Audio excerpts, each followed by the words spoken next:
What is up, YouTube? It's your girl Yoga by Biola here with the new YouTube video.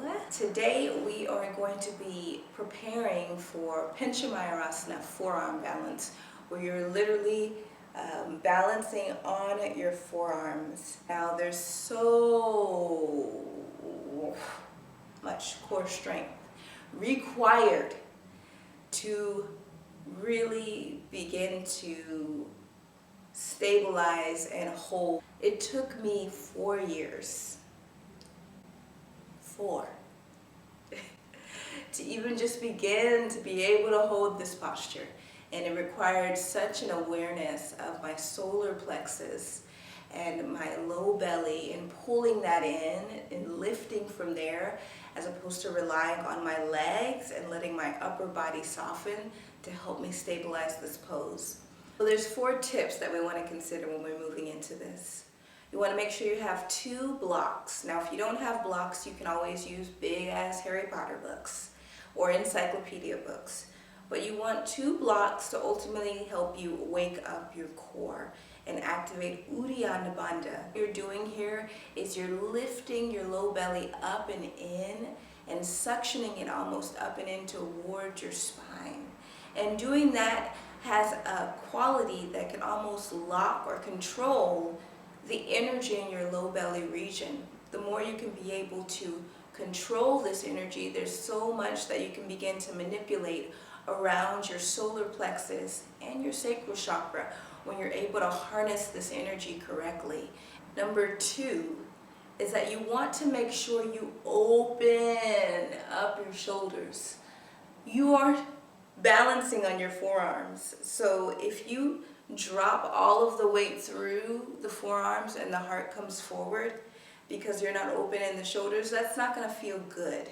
So we want to make sure we're grounding through the forearms and lifting up through the back of the heart, and that we have such an opening in our shoulders, such a range of motion in our shoulders and our chest in order to be able to sustain that.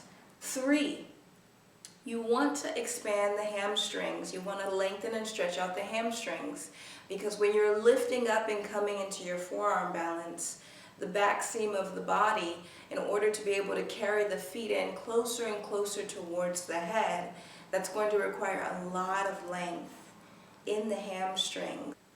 4, you want to really be specific and opening through the chest and the heart is by pushing the earth away with your forearms and hugging the forearms in. So let's go ahead and start playing. I'll see you right here on the mat in a hot second. All right, fam, first things first, we have our 2 blocks alongside us, or our books or encyclopedia.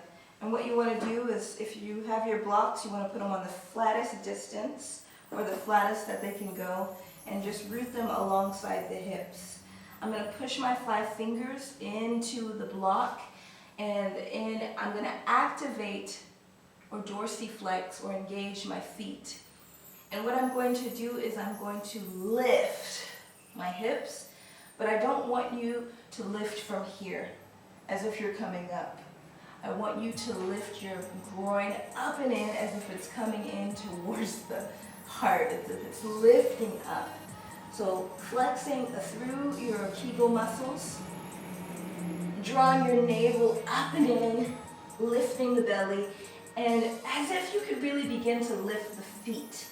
I'm pushing my hands into the earth. I'm going to lift 1 foot here and hold for about 3 seconds or 3 breaths. I'm going to switch sides. Exhale, lifting my low belly, pressing my hips back. And release.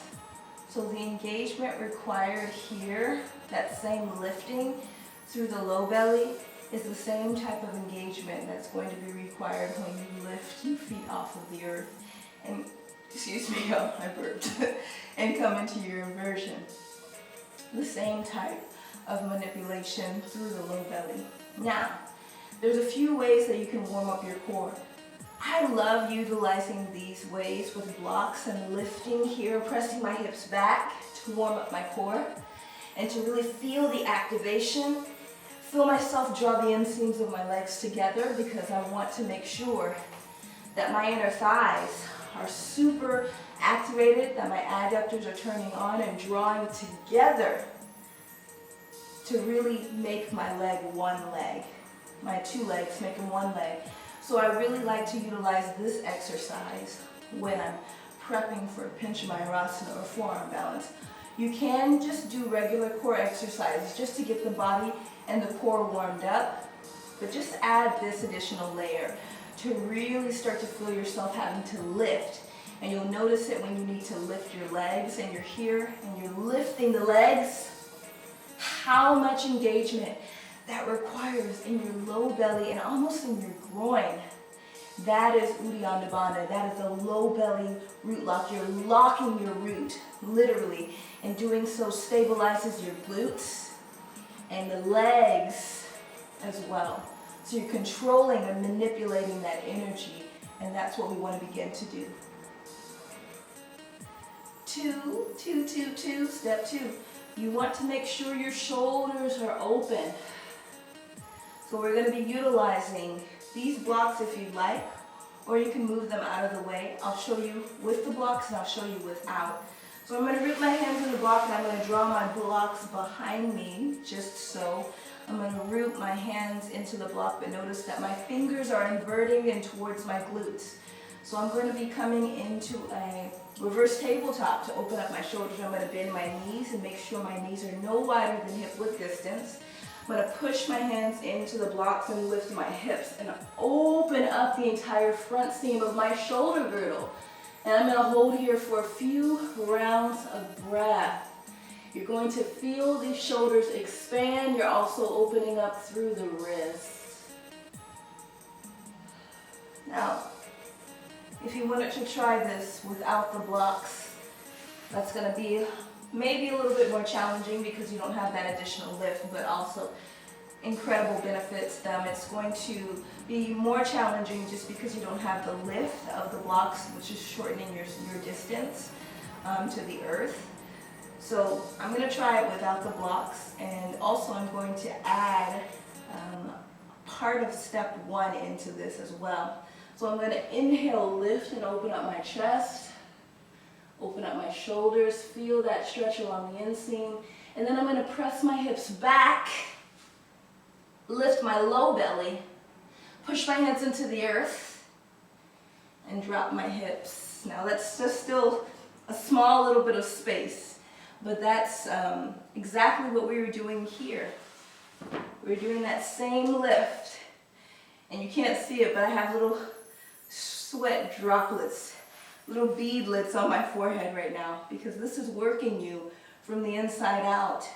And when I'm coming from here and I'm pressing my hips back, I'm really drawing my belly in here and using that lift. My butt is barely lifting off of the earth, but it is working.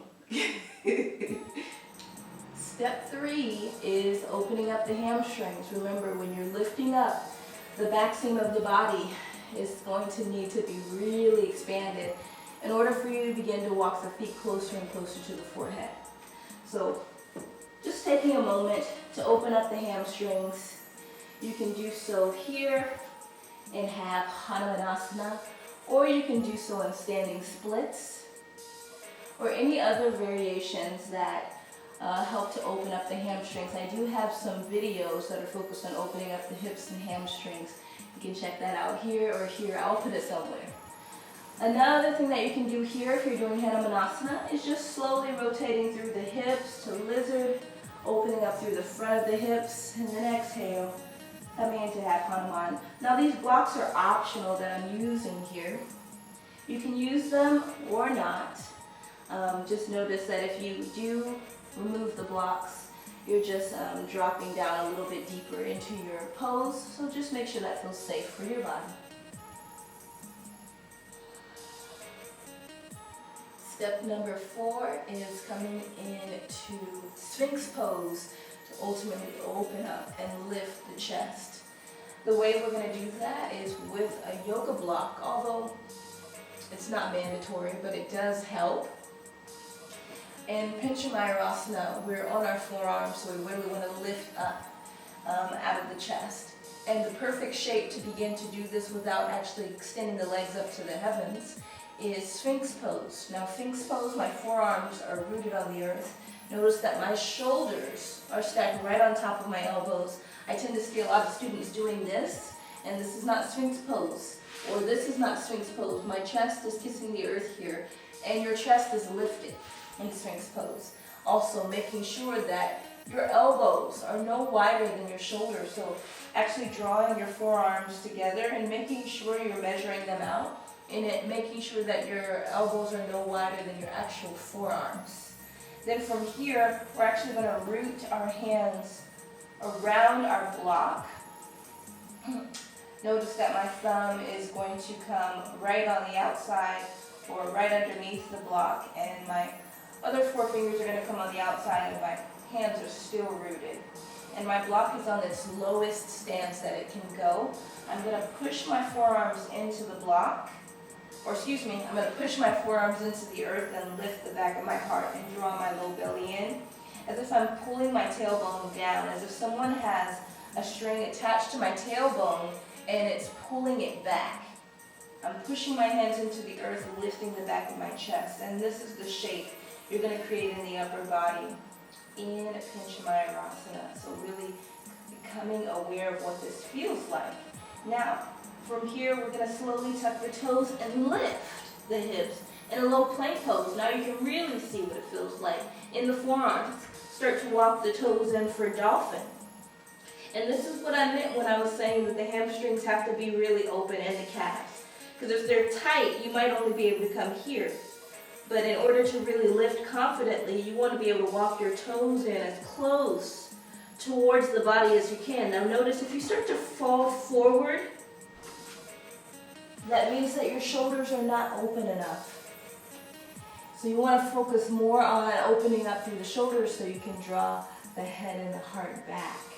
Coming into my dolphin pose, my forearms are rooted. I'm making sure my elbows aren't splaying out, and I'm drawing my feet in. And we'll inhale by lifting just one leg and holding for a breath. Exhale, lowering that foot, lifting the opposite leg and holding for a breath. And lower. Now, if you feel strong through all of those 4 steps, and you can walk the toes in closely towards the head without the heart pouring forward and keeping the shoulders open, you might try to lift. But the best way to do this is with a wall. So you want to make sure there's a wall in front of you so that you have a way that your legs can just come to the wall and protect you as opposed to falling forward into like a wheel pose. Now let's go ahead and play with our posture. I'm going to go ahead and come into my Sphinx pose with my forearms rooted. And I'm going to draw my strap above my shoulders onto my triceps and my biceps for that additional stability to help me retain this shape. I'm going to root my hands alongside my blocks, making sure my hands are flat, and inhale, lifting my heart up, drawing my navel up and in, and drawing my tailbone back. Then I'm lifting into high plank and drawing my toes in into my dolphin pose. Notice my head does not touch the earth. I'm walking my toes in, lifting one leg, hopping it up to ultimately come into Pincha Mayurasana, forearm balance.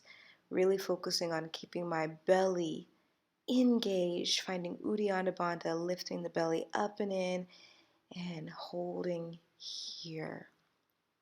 Pushing my forearms into the earth, away from my body, and drawing my navel up and in. I'm going to slowly come out and rest as I take the strap off.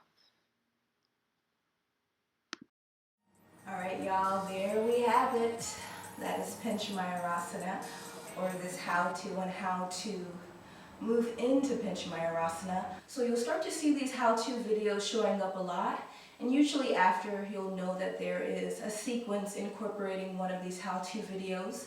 So I will be doing a Pincha Mayurasana video soon, and now you have the how-to really break it down so you can really feel comfortable kind of playing with this posture if it feels good for you and if it feels safe. I hope y'all enjoyed this video. Go ahead and give me a thumbs up and a like if this made you feel good in your body. And just go ahead and hit that subscribe button and join the family. I'll see y'all right back here with a new video very soon.